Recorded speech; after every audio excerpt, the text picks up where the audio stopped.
watching Beyond Growth and Fitness, another day to recreate ourselves. My name is David, and in today's video, we'll be talking about structure and how it applies to a man's life and how important it is.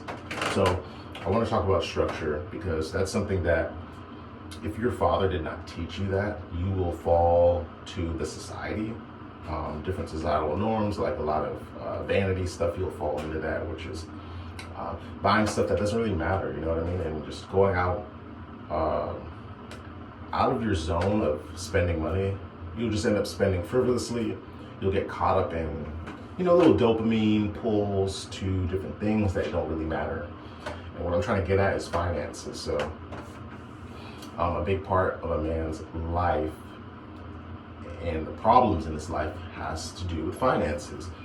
If he's, for example, I'm just going to use this as an example, if he's in a relationship spending money randomly or thinking that he needs to spend this amount of money to look like this and to please this person, to look better, to, different things, like there's, I would say, limits.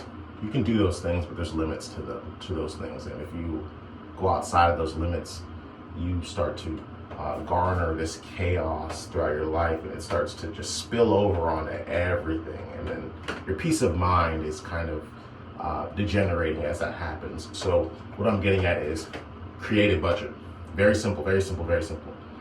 I'm going to speak on the things I've used that helped me, because the thing that I disliked about searching this up on YouTube when I was trying to find it out in the past, like when I was trying to figure out how to fix my spending habits or this or that, is that no one really gave me a straight answer as far as methods. So I'm just going to say this right now: skip all other methods. Just forget all other methods.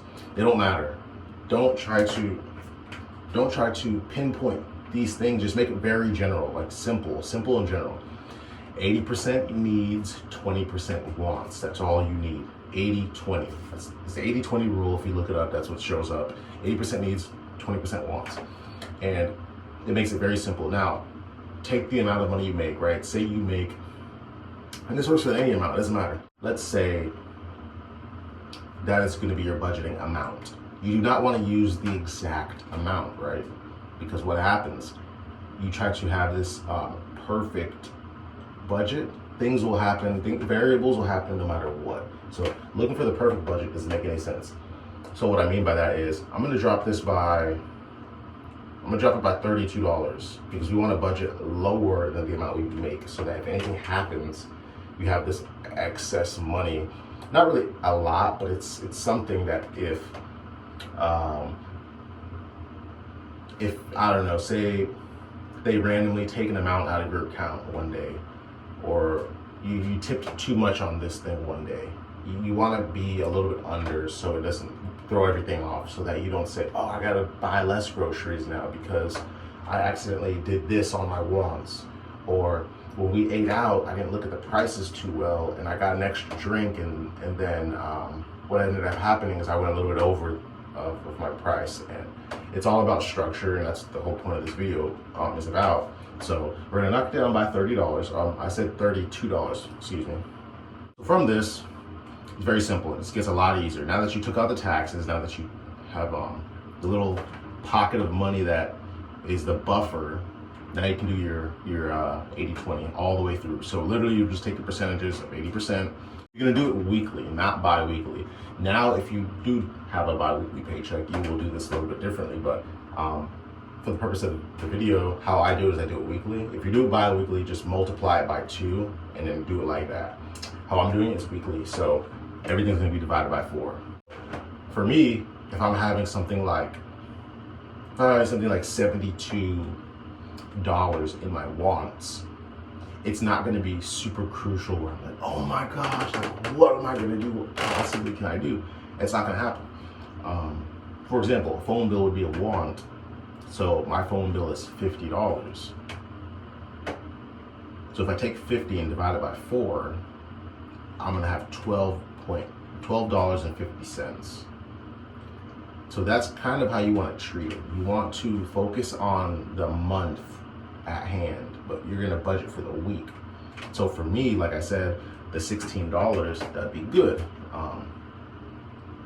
And same thing with groceries. Groceries would be on the need though.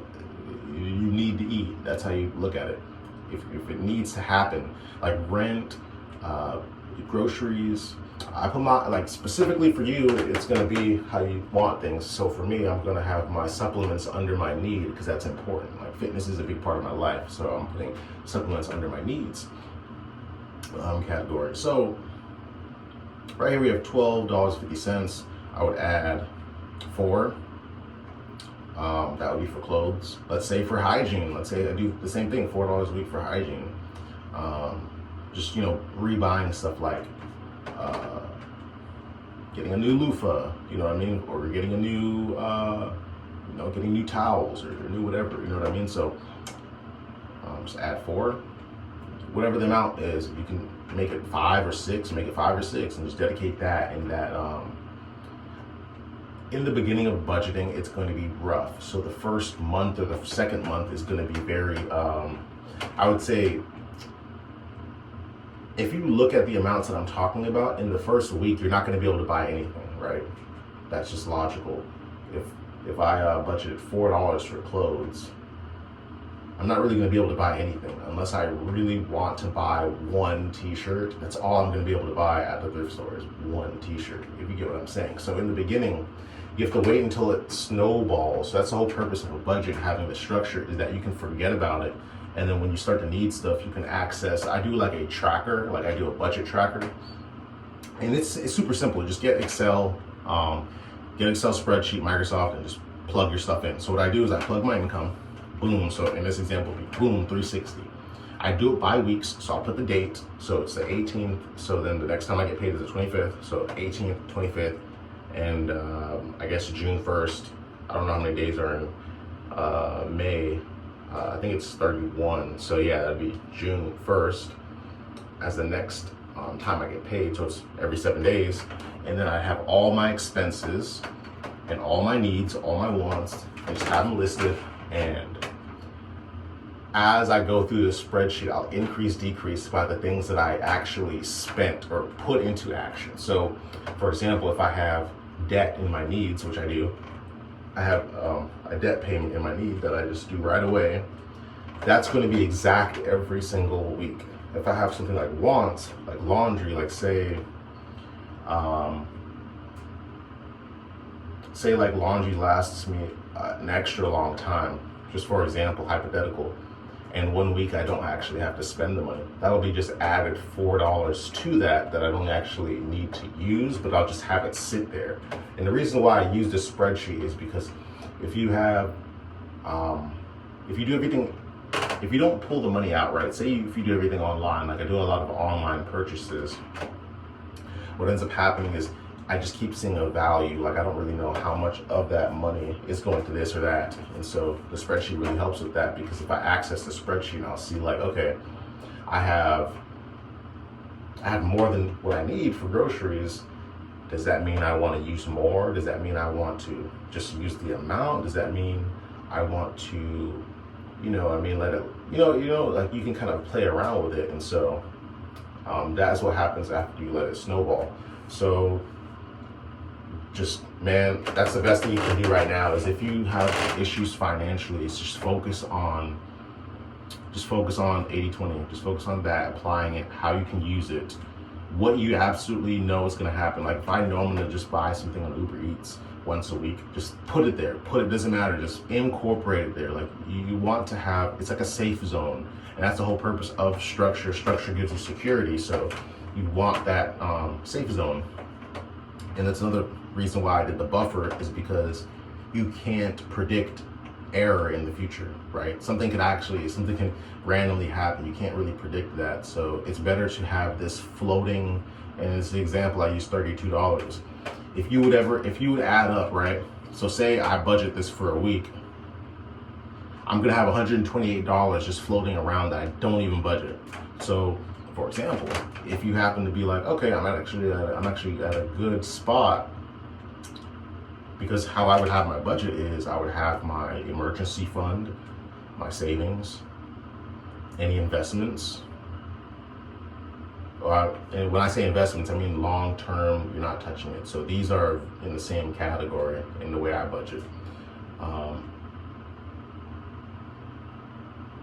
Groceries, rent,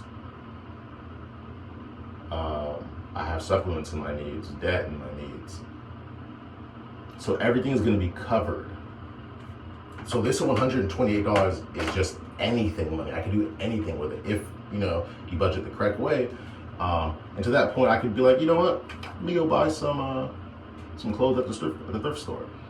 And then let's say I have my budget of, let's say it adds up to $24. I have $24 to use. I'm going to incorporate the money that I'm not budgeting to possibly, like if I am going to get an Uber to go there and come back, I'll incorporate this to that, but I'm not going to track it, if you get what I'm saying.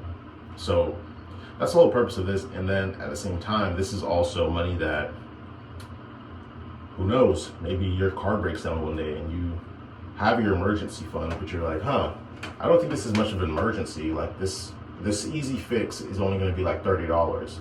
Whereas your emergency, you want to keep that for large emergencies like hospital visits, or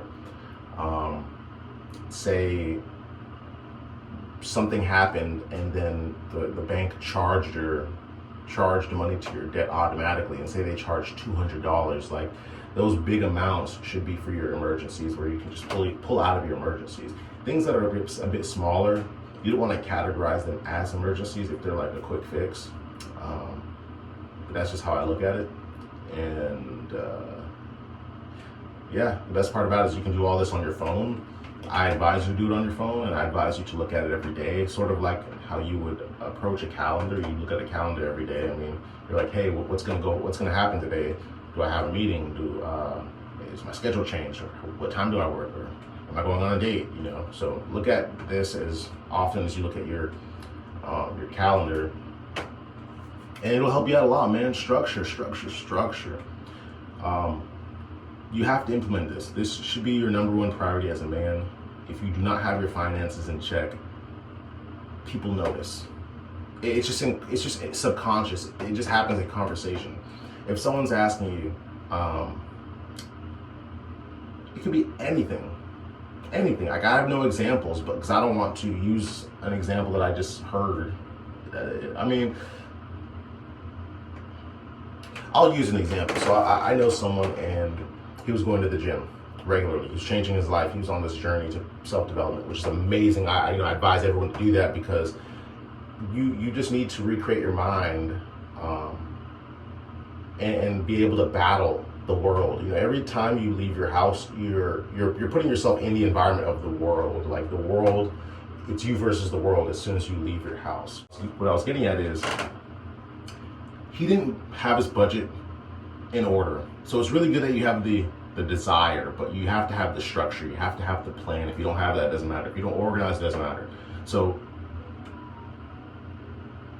sorry, I had a notification. Let me put this down. Let me take a sip of water as well. How you guys doing, by the way? I feel like I'm just talking. Also, this is a new scenery. I think I want to do some videos in here, or maybe something like a podcast style where it's like in a sauna. Podcast in the sauna. I like it. I like the wood. This is one of my favorite colors. He had the desire. The plan was just not there, unfortunately. And what he did was he got a trainer, like a personal trainer, and he had some issues paying for his payment. So what he did was told the personal trainer, hey, can I postpone this a little bit? They said, yes, you can postpone it for 2 months. Now they didn't remind him that they're going to start charging him automatically. So what happened was, he's gonna go pay rent one day, and it's like he's missing $200 because it went straight to the gym trainer purchase or payment. So what ended up happening is now he's got to pull from other areas. He's got to be my bad, excuse me. I had a really bad itch, and I was trying to get through the thought. So what's gonna happen is he's got to pull money from everywhere. I gotta pay less on groceries. I got to pay less on gas. I gotta ride this. I gotta ride this 22 miles out for the entire week because I don't have money. You know what I mean? So you can't set yourself up for failure on accident, right? That doesn't happen. You have to purposefully set yourself up for success, regardless of the situation. If it's like, man, like for example, I have under my wants getting a haircut, right? I can skip that. So you have to understand that, like, I can skip my haircut if that's something I want to pull out, but never do I want to skip out on food. I don't want to pull away from my health. I don't want to pull away from these things that really matter, these things that are needs. Like, pull away from your wants. Like, for example, if something happens, I can be like, okay, I don't need to get a haircut. I don't need to pay my phone bill. I don't need to, I don't need to pay my subscription to Xbox, right?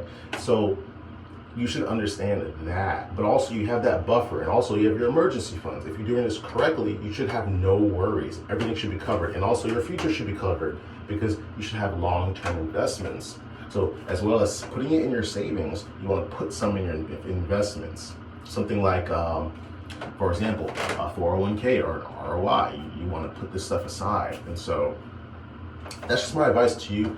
I really wanted to tackle that because in the beginning, you might go gung-ho and have exactly everything you want to do, but it doesn't matter at all.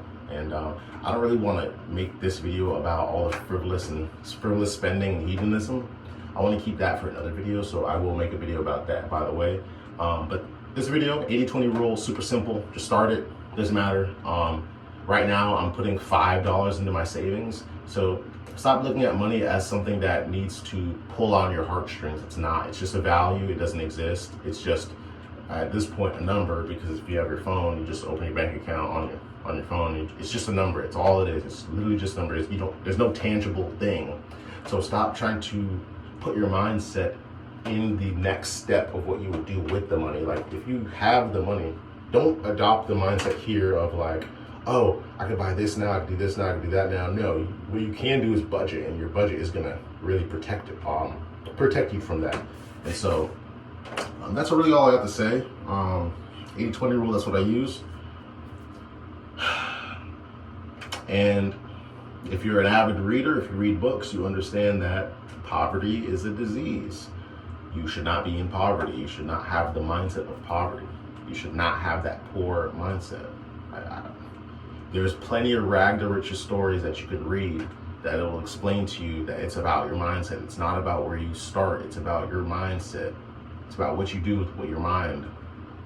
So that's really all I wanted to say. But anyways, thank you guys for watching. If you watched at the end, you're awesome, man.